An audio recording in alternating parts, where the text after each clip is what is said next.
When speaking about someone being a muse, you're speaking about a relationship of sorts. The relationship is between the muse and their partner. The person that I'm going to introduce you to is my muse in this travel and Blaxit space. As a muse, she continues to provide inspiration, spark creativity, and induce passion in those of us who are seeking a better way of life, a different lifestyle, if you will. In this space, I am one of her partners. In the Blaxit movement overall, we all are her partners as we take action steps towards creating these new envisioned lives. And like her, we want to bring along as many Black brothers and sisters as we can. So, from Lisbon, Portugal, it is my honor and privilege to introduce to you my sister and friend, the founder of Blaxit Global, Ms. Chrishan Wright.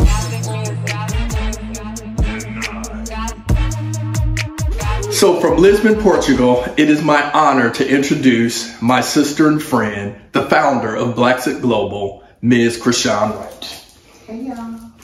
So Chrishan has been someone I've been following for quite a few years now. You know, when the pandemic hit and we were all kind of locked inside or we couldn't be around people, I found her podcast and I started listening to it religiously, not knowing that one day we'd actually meet and be friends. And it's interesting because, you know, we've been chatting online and now we have friends in common, stuff like that. So during my European trip, I definitely had to come to Lisbon so that I can meet Chrishan. And the first day, I was headed to a restaurant just to have some breakfast, a place that I found that I really enjoyed. And I'm like steps from the restaurant. And then my phone buzzes and it's Chrishan. And she's like, hey, what are you doing? I'm like, oh, I'm about to get some breakfast. She's like, oh, why don't you just meet me for coffee? I drop everything. I get on the nearest subway and I head over to where she was. And we just hugged and embraced like we've been hanging out for years. So I'm excited. I'm glad that we've finally been able to catch up in person and actually meet. And she has shown me great parts of Lisbon. When you come to Lisbon, because you should, this is the city of seven hills? Seven hills and a mountain, something like that, right on the water. Amazing rooftop bars, as you'll see as I'm posting pictures of one of our little get-togethers. It's a great place to be. It's a beautiful city, so definitely you need to come. So, although we've chatted a lot and online, offline, all those things, I wanted to have a conversation with you. Okay. Not necessarily an interview, right? We're just going to, you know, talk about our experiences, but there are some specific questions that I do want to ask you. Go for it. I wrote them down, so let's start. Yeah. So we all have a desire to leave, escape the U.S. for different reasons. Yeah. Like for many people, or for myself, it's economic, right? Tell me, is one of the reasons that you wanted to live abroad, obviously you're specifically in Lisbon now, but just abroad in general, was it because you wanted to live a less expensive lifestyle? Or was it because you wanted to have the same level of expenditures that you had in the States, but be able to gain more from what you're spending? That's a great question. For me, my desire to and when you're in Europe, you know, you have your vino. Look, cheers to vino. Cheers. Little wine. Because we grown. Little wine down. Right, exactly. So the story for me, my desire to move abroad started when I was a little girl growing up in the city. So I didn't have a blueprint or a desire around economics and all that, right? I was a little kid, so all my needs were met. But I had this desire. I don't even know where it came from. I used to journal about it, always wanting to live abroad. And then when I became an adult, you know, the calling was there too. Yeah. But by that time I had children, and it was more of recognizing that the country was heading in a direction that I didn't see anything positive coming out of. This was going back into the Bush era, and I just didn't see me wanting to raise my children in the States. You know, I had gotten married, gotten divorced, and then, you know, you can't really leave when there's another parent involved, and you know, everybody has different circumstances, and mine was such that I had to you know, run the clock. So when it came time and I really started to plan from 2017 forward, when I took my first overseas solo trip to New Zealand, and I knew that 2023 was going to be my Blaxit year, it did feel more of a economic pull as well as safety.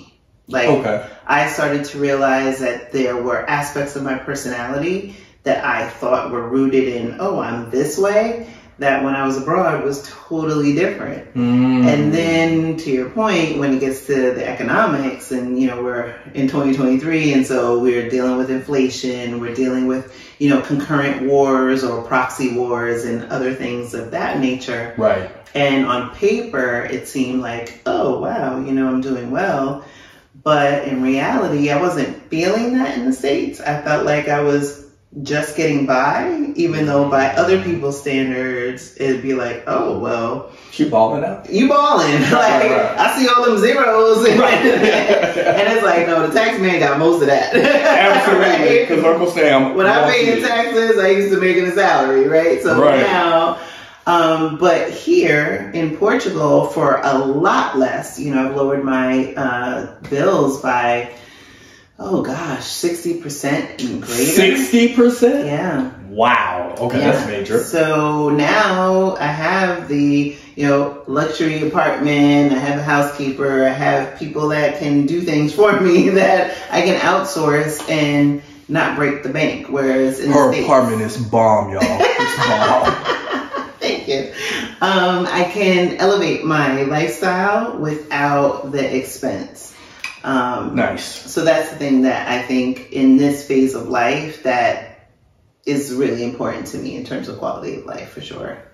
And quality of life is the key. So for you, you've been able to elevate and reduce, which is amazing. For me, I wanted to seriously reduce. And it started with becoming kind of a minimalist, which becomes challenging when you live in the US, right? Because consumerism is just so second nature for everyone, right? And so with me, I sold my condo in LA, moved into an apartment, then moved to Las Vegas and bought a less expensive house and sold most of my things.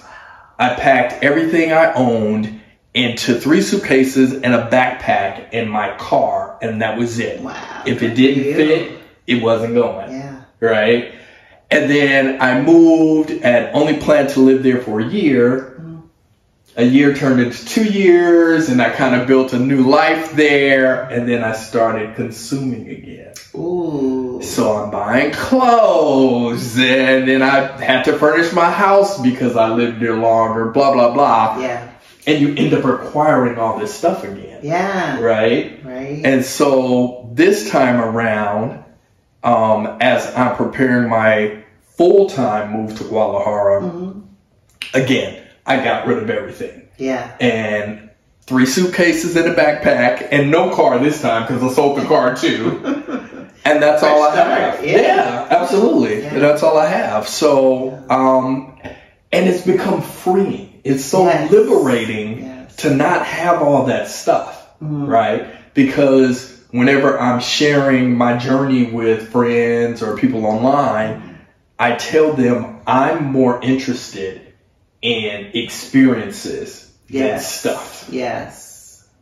Hands down. Yeah. It's like you, even here, you know, and I, this room is less echoey than some of the other rooms in my apartment, but being more intentional and deliberate. Like, I want to spend most of my time outside of my apartment, not necessarily in it. I want to eat and sleep, right? That's it, right? Whereas in the States, you know, people, you know, that's a big thing in the States is all of these storage places, because people have so much stuff and they're like, you know, rooms just for, you know, play and all these other things, where, you know, here in Europe, you know, things tend to be more deliberate and intentional. And so I've had a more minimalist life here, and being very deliberate about the things that I want in the house so that I don't fall into that trap. But yeah, I mean, there's so much to do and so many beautiful things to enjoy that don't have a lot, cost a lot. And also I feel, maybe because of, I don't watch a lot of TV, I'm not inundated with ads that, you know, tell me I'm not enough, or I don't have enough, or, you know, all of those things that are subliminal messages that every day you're, you know, whether you pick up your phone or you're outside and you see, like, you know, an environmental ad, a billboard or something like that. I feel most content in the simplicity of my life now. I love that. I love that. And what's interesting, so your apartment is more on a modern side here, right? Obviously, Lisbon is a very old city. Most of Europe is very old. And the structure of many of the residences here are smaller, right? And so I've discovered, being here in various cities, so I've been in Spain, I've been here in Portugal, I've been in the UK, Greece, blah, blah, blah. A lot of the spaces are very small, but extremely functional. And I find that also in Mexico. And so the place that I'm going to be moving into in Mexico, I don't know how many square feet it is, maybe, I don't know, 500 or 600 square feet. But it's still a 2-bedroom, 2-bath. Nice. Right? Maybe it's more than that. Maybe it's closer to 7. But it's like one room that has living room, dining area, kitchen. Where in the States, those are, you know, 3 separate rooms with a lot of space. But I'm learning I don't need 3 separate rooms, and I don't need all of that space. I enjoy it because it's kind of cozy. Right? Yeah. So it just makes sense. Exactly. So this beautiful creature right here is Bailey. Bailey is Chrishan's furry baby. Who fell in love with me because I'm a dog person, and dogs can't resist me. It's all good. But now she's a little sleepy, so she's like, yeah, you and that camera, I could care less. It's a perfect time to record. Exactly. So, next question. Give me 1 or 2 other reasons that you left the United States that you actually realized after you left. So one of the things that I didn't anticipate was how much my nervous system was on high alert. Yeah, that was the thing that I realized when I got here to Portugal, was like my shoulders started to come down. You know, I didn't realize how much tension I kept, especially in the upper part of my body. And my nervous system was saying, thank you, right? Because I can walk out my house, you know, I take the dog out, and sometimes when I'm out in these streets, I get home pretty late, and it'd be like 1, 2 o'clock in the morning. 1 or 2 in the morning? Knew me. I know some people that only know me from before be like, that broad's in bed at 10 o'clock. Right. That'd be the old Chrishan. That's the old Chrishan. I like it. Hey, baby. Chrishan is out in these streets. Right. So I get home like 1, 2 in the morning, and I take the dog out, and I feel completely safe. You know, I'm not walking out like, oh my gosh, you know, somebody gonna do anything, or be in a crowd and worry about a fight breaking out that could escalate to gun violence, or passing police officers and feeling that agita in my belly. And So that's been the biggest change, is that my anxiety level has gone down tremendously. I love that. Because when we were out, we had gone to get tacos. She took me to this bomb taco. This bomb taco shop. Do you remember? La Malquerida. What? Malquerida. La Malquerida. I'll put it in the description, so when you visit Lisbon, you can check it out. And even if you were vegan or vegetarian, they have mushroom tacos that were really good. You see? So we have our tacos, and we met this really cool dude there, right? Which I'm gonna come back to him, because part of my next question is gonna kind of tap into my black manness. But after the taco, she's like, oh, let's go get some gelato. I'm like, okay, cool. I'm like, cool, yeah, let's do it. I got my feelings hurt that night. Kinda, yeah. And so she's like, yeah, I think it's this way. And we're just walking and talking, because again, we had met that day. Yeah, so that morning is when we first met, separated, then got back together, had the taco. So we just, vibing, talking, and she's walking me through Lisbon, and we're just turning down this street and then going up that road and back down this alley. And dark alleys. Right, absolutely, right? Let's not leave that out.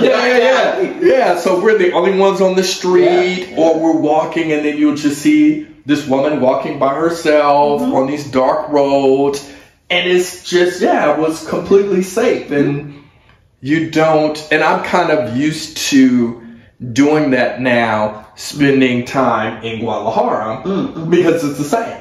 Oh, wow. And I haven't had the pleasure of visiting Mexico yet. But you're going to put it on your calendar. Yes, 2024. Done. Oh, absolutely. So, I'm used to it. So I'll be on my bike at 1 a.m.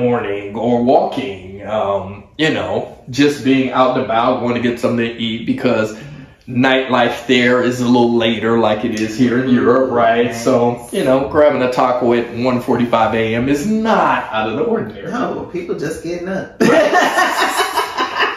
See, it was the life that I didn't get to live in New York, because I never lived there. So. And they say it's a city that never sleeps, but, they never sleep because they have to keep one eye open for the stuff that's about to pop off. Right. A different reason for staying up. Absolutely. Yeah, so it was completely safe, and we're, in all these streets and stuff. So, continue.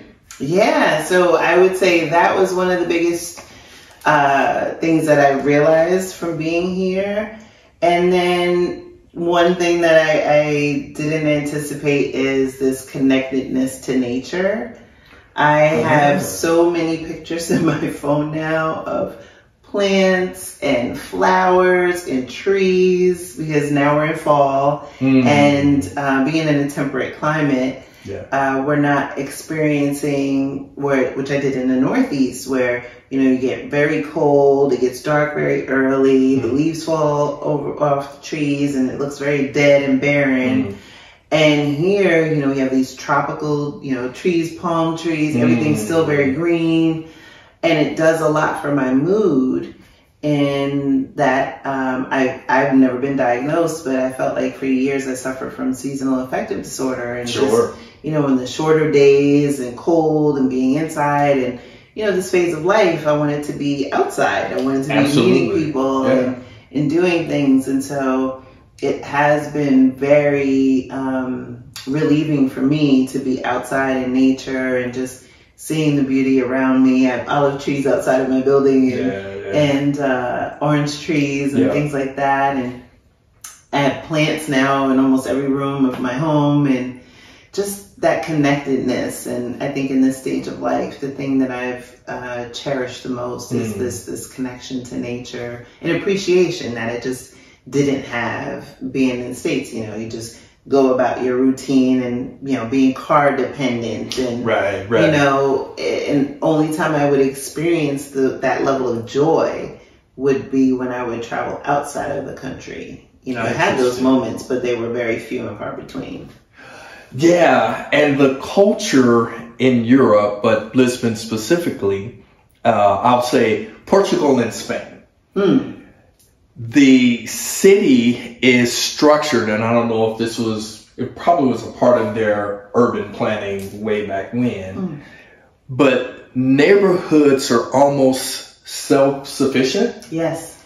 So you have a neighborhood with, tons of apartments, homes, whatever, and then there are restaurants and shops and grocery stores and bars and coffee shops all in your specific neighborhood. So you don't always have to go out to another neighborhood to get everything that you need. And then generally there's some type of park or square where people are congregating. So when you're talking about how much you like nature, it's really, really easy to experience that. Right. Yeah, you saw it for yourself today. We went to the Centro Comercial. Yeah. Saw chestnuts roasting on an open fire. Y'all, I saw. And it's so funny. There are things that you take for granted, right? Because I saw it, and Chrishan mentioned it, and then we kept walking, and it clicked. I was like, wait a minute. I literally saw a dude roasting chestnuts on an open fire. And I was like, I have got to record this. Yeah. So we all know that Nat King Cole sang the song Chestnuts Roasting Over an Open Fire. This is what he's talking about.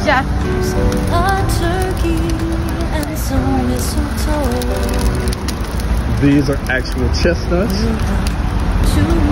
roasting on an open fire. Insane. Yeah. That's life now. Yeah. This is my life. I go and I have drinks and connect with friends on rooftops. I'm sorry, what was it? Right? I see guys that are selling, chestnuts on an open fire, and I can walk and have fresh bread, and the other thing in the store is they have this machine that squeezes fresh orange juice, and I saw that today, and I was like, there's the machine, there's a thing of oranges on top, and there are all these empty bottles. Yeah, I have a picture of it. I took it the other day because nobody believed me. I'm like, nope, I'm telling you, there's a machine that squeezes me fresh orange juice. I didn't buy it today. Yeah. But yeah. It's so, I was like, and I tried it. I'm like, oh my gosh. So it's an awakening of the senses because I'm eating foods, even though I eat a lot of food now and drink a lot, but I'm losing weight. I'm definitely much more active, less sedentary, eating clean food in the sense that, preservatives and chemicals and, the U.S. food is banned in like 30 countries. That's scary. And so I feel like, especially when, I want to preserve the body that I have, and even though I know that it's had, its challenges, from whence I came, I don't think that it's too late to turn it around and enjoy the time that I have left. Lisbon has an amazing art scene. Check some of these pieces out.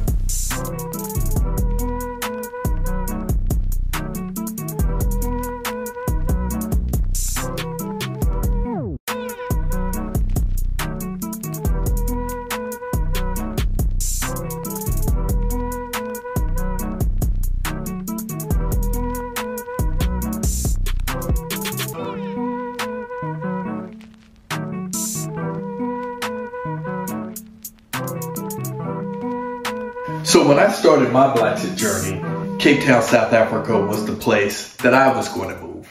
But COVID and its aftermath, it descended on us, and of course, I had to change my plans. Your original plan was to move to New Zealand. Yeah. But we are in the beautiful city of Lisbon. We are. So what does Lisbon provide you that New Zealand did? Ooh, I hadn't thought about it that way. I'll say that even though I scouted Lisbon twice and New Zealand twice, I definitely have a bigger community and community ties to Lisbon more so than I did in New Zealand. As much as the Maori people and the Kiwis are, accommodating, and I see similarities between them and the Portuguese people. Okay. In terms of my connectedness to the Black community, it's definitely deeper here, not just with Black Americans in Lisbon, but also extended in the diaspora. So people from, Guinea-Bissau and Mozambique and Angola. And the Afro-Brazilian. There's definitely more diaspora connections that I have here than I did in New Zealand. And I told you when I got off the plane, how shocked I was. Yes. I landed in Lisbon, and there were more Black people at the airport than any other. We out here. Yeah. I was like, what is this? Yeah, for sure. I would say that, and definitely there's similarities, like good wine, which I'm a fan of. Beautiful landscape. Glass. Almost empty. Oh, there you go. Beautiful landscape and culture. I would say the other thing that Lisbon affords me that New Zealand didn't is New Zealand is about 28, 29 hours from where I used to live. And Lisbon is about 6.5, 7. So definitely easier for me to get back to my family. So for that, I would say those are the big differences for me. But definitely there are a lot of similarities. Okay. And those are key, right? Because when I went to Cape Town, and I don't necessarily advise people making a decision on a Blaxit or be it temporary, permanent, whatever, on one visit. But I had only been to South Africa once, but I fell in love. And I was like, I think I can do this. You know it here. Well, absolutely. And Cape Town, for me, more than Johannesburg, which I love. And the good thing is, obviously, I can just get on a plane in 45 minutes. I'm in, back and forth. So that wasn't an issue. But I love water. And like in LA, the last place I lived was Long Beach, right on the beach. And actually, one of the places that I would listen to you the most was riding my bike on the beach. Oh my gosh. Yeah, I have a video somewhere where I'm riding and I stop and I record myself talking about what I had listened to in the podcast. Wow. My gosh. Yeah, I know, right? Yeah. Here I'm thinking that I'm recording this in my closet and nobody's listening. And there you were listening on the beach. And journaling, exactly. On Absolutely. the other side of the U.S. Absolutely. So funny. Yeah. Oh my gosh. So I love water. So Cape Town just made sense for me. But like you, I'm a, single dad. My son just got married. They're having a baby. And the flight from Cape Town, from LA to Cape Town, is about, depending on the flight. So I usually try to do a layover in Europe so that I can kind of get a break from the flight. Yeah, it's a lot. Yeah. So I flew 10 hours from LA to Germany, had a 10-hour layover, and then 10 hours from Germany to Cape Town. Wow. So that's 30 hours. Yeah. Right? 20 in the air. Yeah. And then flying back, because you're going against the winds, it's 11.5 hours back to Germany from Cape Town, and then 11.5 hours back from Germany to Los Angeles. So now you're talking, what is that? Do the math, y'all. Right. 33 hours or something. You good, because I was like, I have too much to drink to do the math. Well, put it this way. I calculated on that trip that literally I was flying inside of an airplane for a total of 47 hours. Yeah. Going and coming back. And so because, I'm a family man, like you are a family woman, mother and father, not the same mother and father. I didn't want to be I was concerned about being that far away from my son. Yeah, it's part of your values. Absolutely. Yeah. And my son is a person who, he doesn't like to rock the boat. And he had not initially shared with me that distance, physical distance and time was a challenge for him. Yeah. So when he learned that I've now changed the plans and Mexico is the destination, he felt a lot better. So, so I totally get that. Yeah. Yeah, definitely. My daughter expressed before, she was actually in high school at the time, and felt like, when she goes off to college, it's enough of a transition that me being in New Zealand was a bridge too far. And there were other reasons why New Zealand started to fall off of the list, because I had trouble getting a visa. I would have had trouble getting a visa as well. But that was enough for me to start looking and doing country shopping. So Lisbon wasn't my first choice, or Portugal wasn't the first country that I scouted outside of New Zealand.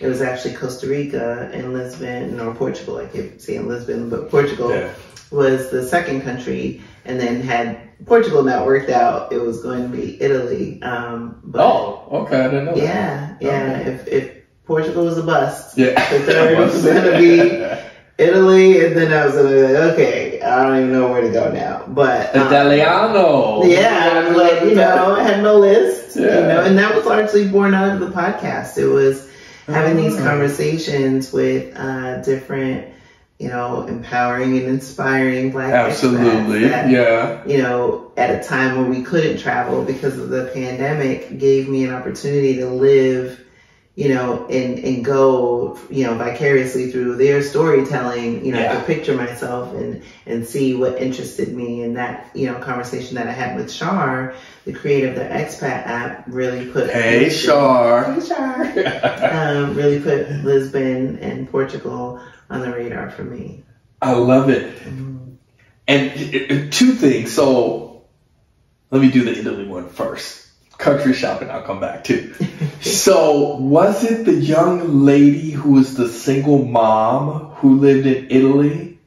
Was that your inspiration? Do you know who I'm talking about? Oh, you're talking about Victoria. Victoria. I think her baby was like maybe 2. Yeah, she was in Orvieto. Yeah. Orvieto, exactly. Was that who? Yeah, so I would say, because I've had now 3 guests that were in Italy, and so they've been rooting hard for me to move there originally, and then like you rooting for me to move here? Yes. Keep going. And one has already come for a visit. So Julianne was the first in season 1, and then as you mentioned, Victoria, and then we also had Thea Duncan, and so that's right. Yeah, I remember. She's in Milan. Okay. And so there's a whole Black community there rooting, welcoming. Yeah. And so I'm looking forward now that, I have residency in the EU and the ability to,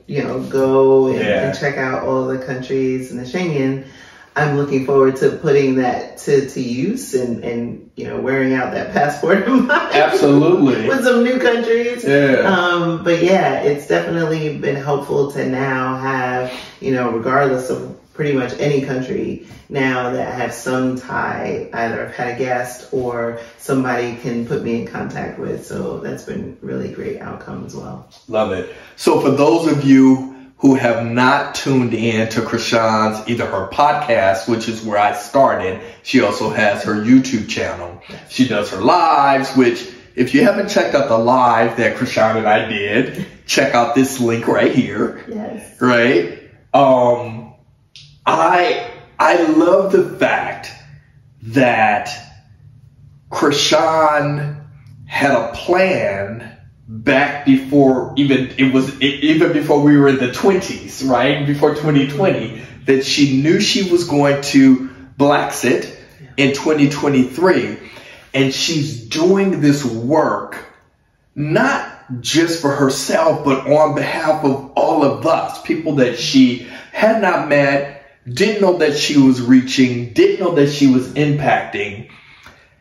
you have to go check out, I suggest both the podcast and the YouTube channel. Reason being is, like I shared before, and these are shameless plugs. I am really not, but it's coming from the heart, not just towards Chrishan, but for you as well.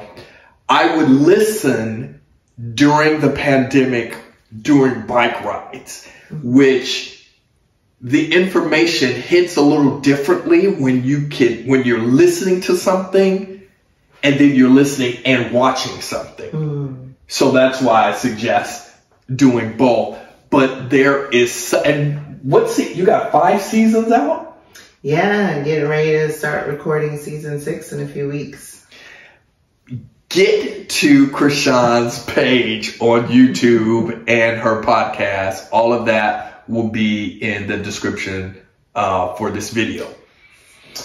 But I want to go back to the term that you used, country shopping. Yeah. Which I'm not going to have her, do any kind of disrobing, but she's got this really cool tattoo, and I'm hoping that I'm going to get a tattoo in the next month or so, but that's another story.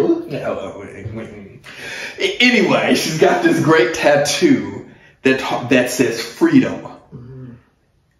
That not only is the tattoo beautiful, but the concept is beautiful. And I bring that up because country shopping is a term of freedom. When you said it, I'm thinking a lot of us, when we start this journey, and there's so many platforms out there that have helped me on this journey, right? I started with a YouTube channel called The Real South Africa. And you familiar? Yes. Couple that lives in Johannesburg. Then I talked to a neighbor and we were talking about trading and investing in the stock market. That got me on to Our Rich Journey, which was helping me understand preparing financially for this life that I wanted to live, how to invest safely. And I'm not giving any advice. I'm just telling you my story, which then led to other channels. And there was so much information out there, but the fact that you can decide that you want to leave the United States or wherever you're from, but we're specifically talking about the United States, looking for freedom, a change, better life in various aspects, but you don't have to have all the answers when you make the decision to do it. And you don't have to have a specific place that you want to go to. And if you do, like New Zealand for you, South Africa for me, the plans changed. Yeah. And it doesn't mean that you'll never move to New Zealand. No. And I still have a desire to live in Cape Town at some point. Wow. We don't know when that will happen or if it will happen. But the ability to country shop and see what fits you, because if it's a place that we've never been to, all we have is what we read online, what we've seen in a YouTube video, with what Joe has told us about his experience, which if I went on the experiences that people have told me about Mexico, I wouldn't have moved there. Right. And I'm talking about Mexicans who have been like, oh, I don't know why you're moving. I'm like, well, clearly you're a second or third generation Mexican in America, because what you're saying is not the experience of being in Mexico. Another story. But the ability to country shop and figure out on this journey what makes sense for you. And I don't know if it's the same for you, but for me, during the process of trying this place and then seeing it didn't work, or thinking I wanted to go here, but then, something comes up, I learned more about me and about what my needs are. you know, because I think, well, hopefully, as people, we're always evolving and always growing. Yeah. But even in this Blaxit space, there's a whole nother level of evolution and growth. There's levels to this. Absolutely. You know, when you decide to uproot and change everything that you know. I mean, I've been out of Los Angeles for almost 3 years now. Wow. That is the only place I've ever lived. Wow. I've never lived anywhere else. I didn't go away to college. I've only lived there. And when I first moved to Vegas, it was like, whoa, I don't live in Los Angeles anymore. Yeah. You know? And but then, most people do. Most people live in the same state or city in which they were born.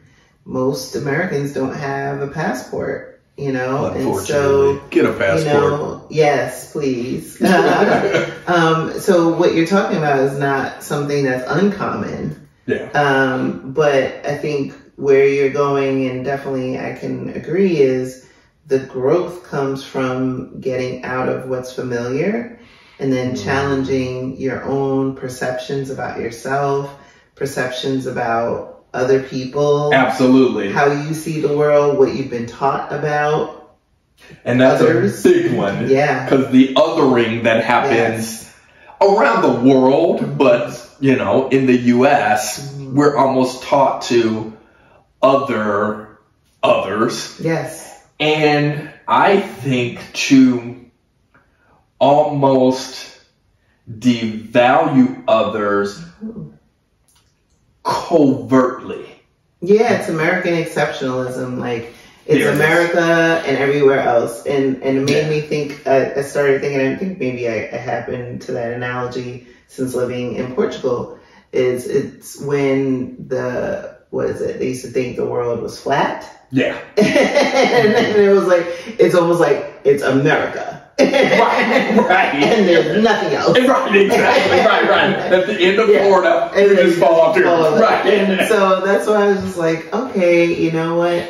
Things that I've been taught, or even just the richness of conversation that I've had with people of different ethnicities and things like that, has definitely challenged and expanded my knowledge set. And even language, you know, coming to a language at, you know, almost 50 years old, and now, you know, it's just like getting used to hearing different sounds and mimicking and just trying to learn. And, you know, you talked about earlier when I mentioned country shopping, there's a level of passport privilege that we have as Americans, as much as there is that, you know, kind of stain, if you will, of American exceptionalism. Yeah.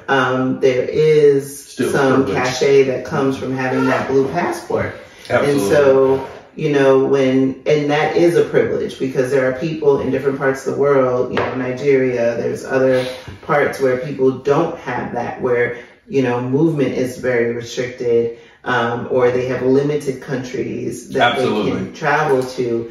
And so, as Black Americans, we don't feel a lot of privilege in America, sadly, but having that blue passport is privilege. It opens doors, and you, at least for me, and many of us have felt more embraced as Black Americans outside of the U.S. and respected as human beings outside of the U.S. than we have in our home country. And that's a sad reality. And at the same time, right, because there are two things can exist at once, we do realize that anti-Blackness is pervasive in the world. That is not to deter anyone from moving to a country where they're not in the majority, but it's just to say anti-Blackness also exists in predominantly Black countries as well, right? Because colonialism and its effects has permeated every space. And so all that is to say is go into any movement with eyes wide open, but come at it as a place, from a place of humility and wanting to learn and being open to having dialogue with, like-minded people. Mm-hmm. And I find that people are more receptive to that than being fearful of having that. I think, one of the things that I've realized by moving abroad and traveling abroad is that there is a closer sense to humanity that I have than my perception of it in the States. In the States, I was like, oh my gosh, we're all going off a cliff. Sure. Right? It was just this feeling of, oh my gosh, the world's coming in and we're off a cliff. And even though there's a lot going on in the world, and I'm not trying to dismiss that in any way, shape, or form, but is to say that there are acts of kindness that I experience on a daily basis that reinforce the fact that there are still good people in the world and that we can look each other in the eye and see each other's humanity, and through there we can affect change. Absolutely. I love that. And you spoke about the global anti-Blackness, right? Which I think for a lot of Black people in America, I'm not going to say a lot. For some Black people in America, the thought of moving abroad is tied to leaving the constructs of white nationalism, white supremacy, and all of that negative stuff. And for them, it means that they would need to go to a place that's Black, be it the continent, obviously, or the Caribbean, or parts of South America like Salvador Bahia. They want to go to places that are Black. And I think for some, there might even be this guilt of not wanting to, not wanting to go to any of those places, but wanting to go somewhere else that may not be Black. So, meaning, i.e., your decision to come to Portugal was about Portugal and not about not going to another place. Correct. Yeah. And you got the benefit of Black folks being here, because it's quite a few Black people here. Through my travels on this European trip, Lisbon is the Blackest city I've been in. Yes. And, we have close proximity to the continent, Right, you can almost swim to Morocco. Yeah, and that's the reality. Yeah, I wanted to also have, like, the best of both worlds. I wanted to explore the continent, but going from the States to the continent is extremely expensive. But, and like I said, in addition is having so much of the diaspora here in Portugal. It just allows me to, interact with people, like I mentioned, from Mozambique, from Guinea-Bissau, from Angola, Ghana, and just have this richness, in different foods. Absolutely. Cape Verde. And so that has been really wonderful. But the other thing is, we as Black people, we are the global majority. And we've been migrating for centuries, voluntarily and involuntarily. Jeez. And so it's like, there isn't a place on this planet that if, you feel it in your heart that aligns with your values, etc., that you want to go, you should go. I don't feel as though because we're Black, we should only go to Black countries, because, guess what? We didn't, there were countries in Africa that sold us into slavery, right? So we can't ignore that either. Where sometimes people want to, paint and brush over that, but you can't ignore that either. And so there's a reconciliation that has to happen. There's a reconciliation that has to happen with, countries that had hands in the slave trade, and that means all countries. And so, including this one. Yeah, exactly. And so check out this video. I talk about Portugal. Exactly. So, we've seen, Portugal, being one of the countries that has apologized. There was a call today for the UK to do the same. And, there's also, I think I spoke about it in the live recently, where, there are countries in Africa that would be a good start, is to, one, not only do an apology, which some have, but two, to extend citizenship to those of us who are in the states that are longing for that connection. And which is also happening. Yeah, and we have difficulty, because of colonialism, to really, put a fingerprint to where our ancestral ties are because of colonialism. And so I think it's something that is a first step that could happen, in addition to reparations. You can't just look at, predominantly white countries that had a hand and say, oh, you need to write us a check. Guess what? There are countries that also need to be thinking about, how do you make reparations? And I don't think there's a dollar amount that's even enough to repair the intergenerational damage that's been done for centuries. But I think that is part of the process.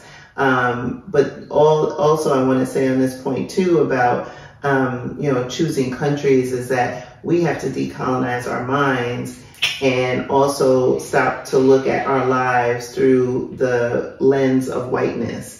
And that's a process to even come to that level of awareness that you're doing that. But the more that you can start to deconstruct that, because I hear is like, are there black people in blah, blah, blah? And it's like, we're everywhere. Absolutely, we're everywhere. Where everyone comes from Africa, that's a whole nother conversation and a whole nother video. Right, but so we're just like language like that, like just to use that as the most simplistic example, the more you start to, separate yourself from whiteness being the default, I think that starts to get you on a path towards, enlightenment, let's say.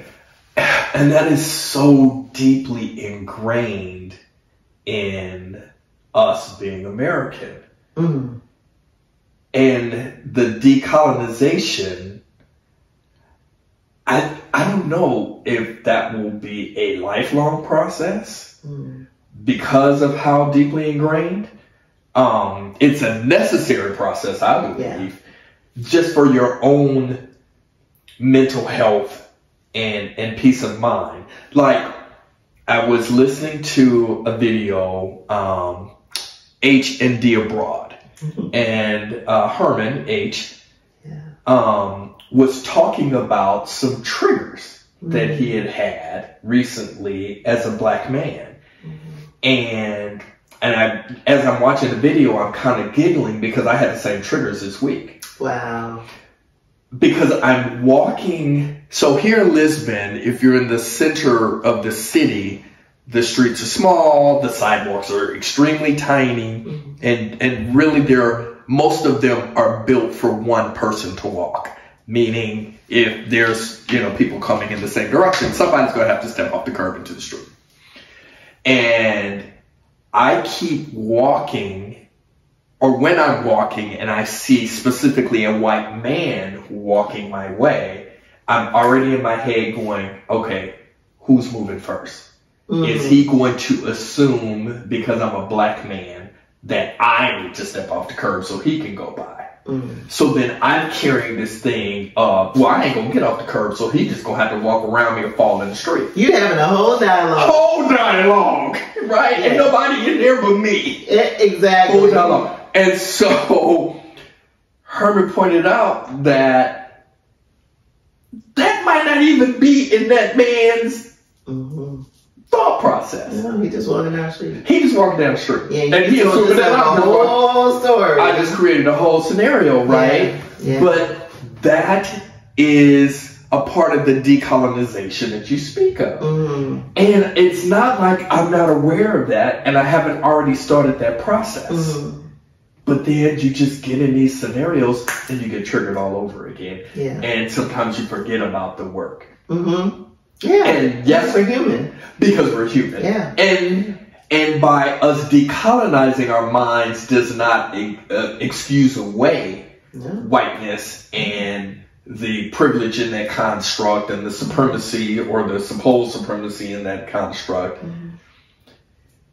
But we have to, like you said, stop thinking about that and focus more on us. Yeah. I mean, because the more we do that, the more we will lean into our power. Bingo. Right? Yeah. I love that.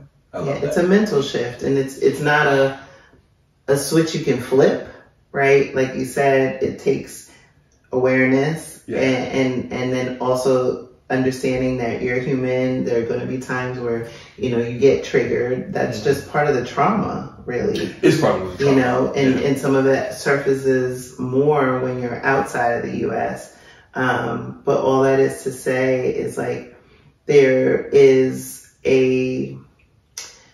at least for me, when I am abroad, now that I'm living abroad, there's more space for me to think about creative endeavors and passions and things like that, because my mind isn't focused on what somebody else is thinking about me, ensuring that I'm not looking threatening, that, all of those things that just I realize we're expending so much mental energy, or what I refer to as like time warping, like going so far into the future or really, really far back into the past and not being centered on the present because I wasn't happy with the present circumstances. And so I think the more we start to focus on ourselves as individuals as well as the collective, at the expense of whiteness, right? Because many of us have spent, not just us, but just, generations before, have spent so much time centering whiteness and their comfort, that we need to put the oxygen mask on ourselves. Absolutely. So then your tattoo of freedom suggests or allows maybe those of us who want to Blaxit and leave the U.S. the freedom to choose a predominantly Black space or a not predominantly Black space. Yeah. It's all good. Yeah. Wherever you want. Some people are living in, Southeast Asia. They're living in, Tina Turner, who became an ancestor this year, right? Switzerland. So there's just so many different places. We're sitting on this couch and we have this pillow, right? One of our luminaries, Mr. Baldwin. He did this, decades before, right? Oh, right, paved the way, left the U.S. Yep. And went to Paris. And when you think about that, like the similarities between the reasons why he left and Josephine Baker and so many others before, to, our walk now, there's so many similarities, which is beautiful in a lot of ways, but also sad because that despite all of the progress we've made, that we still are singing the same Negro spiritual. Absolutely. And you spoke about freedom. We're going to move on, but freedom to pursue some of your more artistic side. Yeah. Right? That was what they were doing. Yeah. Right? Because of the challenges that they were having in the States, I'm sure, with Josephine being a physical artist, right? Him being a writer, and I think Richard Wright came, so many, right? And they were able to experience a level of freedom to continue their art in the face of everything that was going on back in the States. Yeah, and even when you think about the wars, right? Like when there were, Black men that served in the war and went overseas, and that was the first time they were treated as human beings. They worked, side by side with other military personnel, and then only to come back to the States and have to go to the back of the bus or be treated like a second-class citizen. Yeah. And that not be afforded the opportunity to purchase homes and deal with redlining and all that stuff that they serve their country. Right. So we definitely remember the Josephine Bakers and the James Baldwins that paved the way, but there are also people who were, the unsung heroes, literally, that, fought for the freedoms we enjoy today, that, came back to very challenging circumstances. And so, they also were the ones that paved the way as well. Yeah. So we're going to move on from such heavy topic. Yeah. I got one more question for you. Okay, lay on me. So, and it's not a question, it's a kind of, again, a conversation starter, but you and I share some commonalities. Yeah. Right? So I want you to talk about the process of your move from three perspectives that we share. Okay. One is that we both are empty nesters, because you're an empty nester this year. Congratulations. Thank you. Congratulations. I'm not going to mention your daughter's name, but congratulations. We're both Black people. Yeah. And we are both single Black people. You're a single Black woman, I'm a single Black man. So from those three perspectives, just briefly talk about your move abroad and how those three things impacted the move, and the move impacted or are impacting those three perspectives in your life. Yeah. So from the empty nest perspective, my children are 5 years apart. And so I kind of had like a test, right? 5 years first, when my son left, and, getting a half empty nest and feeling what that felt like. Definitely focused on carving out my identity outside of being mom. And so what were Chrishan's interests and things like that. And definitely travel was a huge part of that. And then subsequently, obviously we all felt locked down, and the podcast became, another part of my identity. So even though it's been a few months of, having this adjustment to a full, all the way completely empty nest, well, except for this one. It's been, she's right.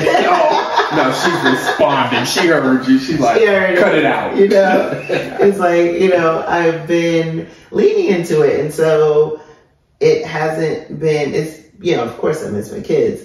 Absolutely. But I've enjoyed going out and going to museums and doing, different things and having that time freedom. Definitely as a Black person and experiencing, Portugal and not just Portugal, but also I'm thinking a little bit ahead to, it's the countries that I want to visit that are on my list for 2024 and beyond. Traveling in this body where I do feel I'm Chrishan, right? I'm Chrishan. I am a Black woman. Versus being in the States, I felt like that Black woman named Chrishan. Wow, interesting. Yeah, and I am proud to be a Black woman, and my Blackness is something that cannot be erased, nor do I want it to be erased. Absolutely. And that's the richness of who I am and the power that I have as a Black woman. But I also want people to see all of me, Chrishan, right? And so in the States, it's I've heard more than one occasions, it's like, when people like, oh, you're not like other Black people, that, exclusionary thing, or, where did you go to school, or where are you from, and all of those things to categorize people. I don't have those type of interactions when I travel. I'm not just saying in Portugal. Sure. Is that more people try to get to know me, less about trying to fit me in a box. And when I realized when I'm outside of the country being the US, is I live my life outside the box. I do things differently, and, I zip line, I go, what did I do? It was glowworm caving. I'm sorry, what? Glowworm. I caved for glowworms in New Zealand. Okay, I'm gonna have to Google that one. Cause, I get to nerd out on bioluminescence. Oh wow! Okay, that's cool. The day in the museum the other day, and so just all of those things. And I don't have to feel like, oh, you know, do black people do those things? I'm black and I did it. Absolutely. So right. Therefore, black people do these things. Exactly. Yeah, right? And so again, it goes to not centering whiteness as the default. So that is one of the things. And then, you know, you said empty nester being a black woman. And then the third being a single black woman. A single black woman. So single. So yeah, I've been single for 13 years now, and definitely deliberately did not pursue dating while my children were in the home with me. Okay, sure. You know, it was enough for them to deal with the decision that I made to end my marriage, and then, you know, having to deal with, you know, co-parents who don't get along, and then also, you know, my ex remarried, and you know, having a different home and different people. And so I didn't want to add to that. I wanted my kids to be children and to focus on their time as children and less about what I was doing. I mean, I had my fun, don't get me wrong. Hey, you're a grown black woman. You know, the little parenting schedule works out to their benefit. But not serious dating, and because I felt like I would have time to do that once my nest was completely empty. And so now, we're still young. Yeah, and so now that time has happened, and I'm in Europe, and I am starting to take the step and, you know, get out into the dating pool. But I'm glad in a lot of ways that I waited because I got a lot of things out of the way, let's just say. And now I'm more clear about what I do want, because I've done all the things. Like, I've had children. I've been married. You know, I have a beautiful life that I've created for myself. Check. Yeah. And so it's more about being open, not just finding, but like being open to having someone who can complement my life, not complete it, because my life is complete. Absolutely. And also not feeling like, you know, sometimes people say, oh, I'm looking for my other half. I want a whole person. Right, exactly. I've been working on me to get me to a fullness and a wholeness. Because for a long time there was a hole in here, and so there's now a wholeness. And having somebody who's whole and can complement that, not complete it. And so that's what I look forward to in this journey, and having the wisdom and discernment as I move through that. And if I don't become partnered, that's okay, because like I said, I treat myself very well. right. As you should. Right? And I'm not settling. You know, there was a time where I settled, you know, and that time has passed. And I think that's one of the reasons why, you know, I tell people to live life by design and not by default. You can create the life that you want. You just have to believe in it and believe in yourself, and you can do it. Yeah, and you manifest that. Yeah. 100%. I love it. This has been such a great conversation. Yeah, thank you. Do you have any questions for me? Ooh, I know you are on the journey, and now you have like this whole world that is your oyster. Opening up, absolutely. Yeah. So where have you thought about, you know, beyond your time in Mexico, where you can see yourself? I don't know. So I've talked about Cape Town, South Africa.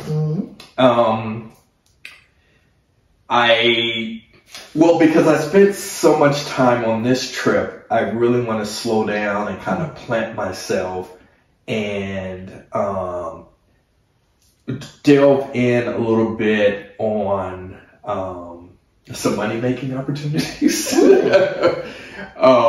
real estate stuff. So I need to sit still for a little bit. But I'd like to go to Costa Rica. Check out Costa Rica. I want to check out a few islands in the Caribbean. At some point, Tanzania and Zanzibar. Ooh. Sound amazing. To see what that is like. While I was on this trip in Europe, I had the opportunity to clarify some things for me. And not all of the cities that I went to were on my interest list of places to live, but a few were. And some definitely got the X. That's the beauty of cooking time, figuring out where you don't want to be. Where you don't want to be. Yeah. Absolutely. And again, going one time doesn't always do it, right? So true. Coming, 2 cities were on my list. One, Lisbon, because of my conversations with you. I'm like, okay. And there's so many black people moving here. Yeah. Yeah, it's a lot of buzz. And I'm like, yeah, let's go, you know. And my bestie was like, you need to just go and check it out. I'm like, cool. And one city that I fell in love with was Barcelona. But like I shared earlier, I want to be at a certain economic level of living. I'm not trying to, I don't want to live at the level that I had to live before. Yeah. Earning that type of money and the stress that comes with it and blah, blah, blah, blah, blah. So Valencia, Spain became of interest because it's the 3rd largest city in Spain. It's very similar to Barcelona, but then it's very different from Barcelona. So I went to check that out. And on this trip, I did a 2-week stint in Valencia, 1 week here, then 1 week back in Valencia, and now 2 weeks here. So 3 weeks in both cities. And the first 2 weeks in Valencia, I was like, yeah, no, this is not the place for me. Whoa. Yeah, because one, it ain't black enough. You got a taste. But my second trip was so much better than the first 2 weeks that wasn't as important. Okay. And then coming to Lisbon, where definitely our people are here, there are just things about Lisbon that don't appeal to me. And again, it's a great place, and I think people should come check it out. And clearly people are moving here. Lisbon has a ton of hills, and the cobblestones are everywhere, and they're very slippery. Yes. And your brother over here has weak ankles. Thank you, Dad. I inherited those from him. And yeah, that don't work for me. Yeah. And I don't want to learn a 3rd language. Yeah. Right? So I'm in the middle of struggling with learning Spanish, and then to add Portuguese on top of that, I'm like, even though they're similar languages, that was enough for me. Yeah. But that's the beauty of learning more about yourself and what your likes and dislikes are. Absolutely. Yeah. Absolutely. There's nothing wrong with that. Same thing, sometimes people feel like, oh, I can't learn another language. Okay, you already said you weren't, so you're not right. That's one. Yeah. Or, I can, see myself living there, and then they put like limits on themselves. And I think the beauty of this process is starting to learn about yourself, because it goes back to what I was saying before about living life by design and not by default. That so many times we're living lives that we didn't opt into, we've just kind of grown into for whatever reason, and you don't have the ability to choose for yourself. And so now you get the ability to choose for yourself and understand what your likes and dislikes are. And that's the beauty of the journey. Absolutely. Right? Yeah. And so that's better than just saying, oh, well, someone said that this would be nice, and then you go there and you might love it or you might hate it. Yeah, absolutely. Right? But at least if you're choosing it by your own volition, good, bad, or indifferent, it's still your choice. Absolutely. Right? And choices are about freedom. Exactly. I love it. Chrishan, thank you so much for hanging out with us. Thank you guys for hanging out with Chrishan from Blaxit Global. Check her out on the various platforms. Instagram for sure, YouTube for sure. The podcast. She has her podcast and her website. And on her website, then you'll find out about the Move to Portugal Virtual Summit. Yep, absolutely. Blaxit Global Passport, and just all the connections out there that she's got. Yes. And I am Kevin from Melanin Man Travels. Thank you so much for hanging out with us. Remember, travel black, travel freely. Ooh. Bye.